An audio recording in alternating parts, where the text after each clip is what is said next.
Monday as usual நான்வெஜ்க்கு அடுத்த நாளுன்றதுனால இன்றைக்கி சாம்பார் தான் பண்ணேன். முருங்கைக்காய் கத்திரிக்காய் சாம்பார். இது வில்லேஜ் ஸ்டைலில் பண்ணேன். இது எப்பயுமே எங்களோட கோயம்புத்தூரில் இந்த மாதிரி தான் செய்வாங்க.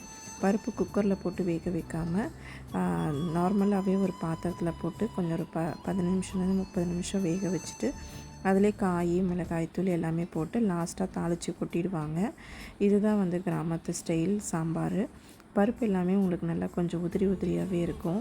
எப்படியும் நம்ம குக்கரில் வச்சோன்னா அது ரொம்ப குழஞ்சிரும்.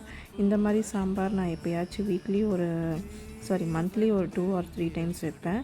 அன்றைக்கி ஆம்லேட் போட்டு அன்றைக்கி லஞ்ச் முடிச்சாச்சு. அன்றைக்கி பிஸ்னஸ் பே போகிற ஒரு வேலை இருந்தது.